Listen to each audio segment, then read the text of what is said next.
One of the guys in the house is doing really well. He came in almost ground zero day one. Chronic relapser, late 20s.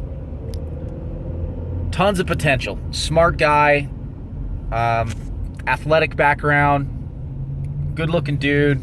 Just kept getting in his own way. And I don't know a lot of the story that led him to the point of having to get into rehab and go to, my sober living home. It's between him and his sponsor and God. But I do know my experience with him since coming into the house, and it's been very good. And I wanted to convey some of the things that I've noticed from him that have led to success in his life, in addition to just the sober living environment. It's about so much more than just, how to have a good experience in the sober living home or transitioning into, back into responsible society after a life of, addiction. And so, or an experience with addiction, whatever your story is, So here's some things I've noticed about this guy. First off, he said he was finally capable of having a spiritual awakening. He was very resistant towards anything spiritual, which that is just ego. Like, a lot of times I think people are too smart for their own goods. Not necessarily this guy, but people who tend to grasp onto this atheism thing and proving there is no, okay, that's great that you have opinions and theories, but the reality is your ego is this animalistic, very primitive, basic thing that really prevents a lot of growth into a good area. And the cool thing about recovery is you get to define spirituality however you choose to. So there's really no point in arguing unless you just like arguing, in which case, it's going to be destructive for you. So again, back to, this guy in the house. I don't know where he was with all that, but I do know he finally admitted to, prior to coming into the house, and we spoke about this when he was still in rehab, that he finally had a spiritual awakening. And that is that's the cure in the 12-step program as defined in the big book by Bill Wilson. As a result of a spiritual awakening, we have recovered from a seemingly hopeless state of mind and being. So, that's the first thing. He got that. Then I noticed when he came in, this guy would go above and beyond in every capacity. There was a slip up, a small one as far as job search goes. But there was took him a week or two to get a job. And there was a little bit of complacency, but he owned it immediately when I caught on to it. A bunch of guys were sleeping in one day and not looking for work, on a weekday.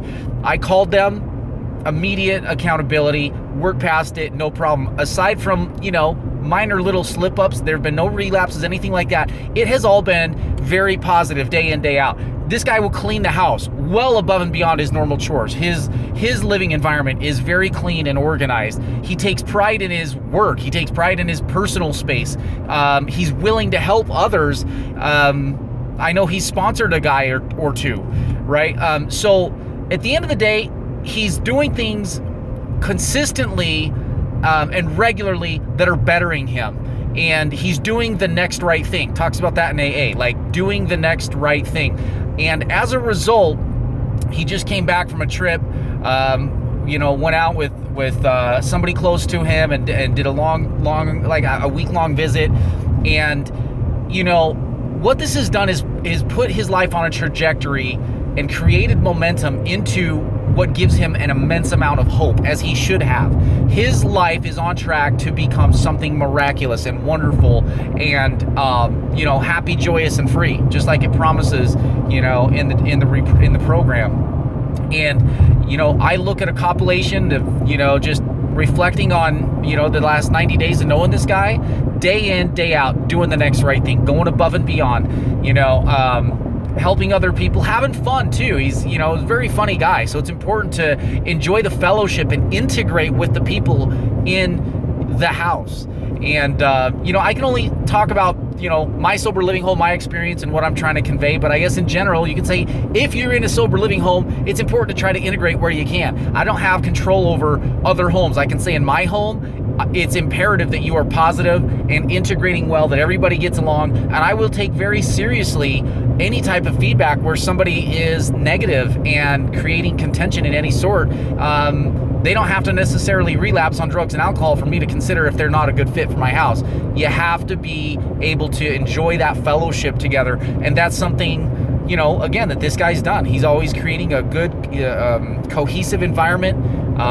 All of his actions are just conducive to a good core, good fellowship, and it's resulted in, you know, I just heard him talk last night, and he was just in such a good place, just beyond ecstatic about his existence today versus, you know, gosh, I didn't even know him 6 months ago, but I mean, I know he was miserable. I know 90 days ago he was scared and, you know, had some issues. So anyways, I hope that helps. All right, thanks, bye.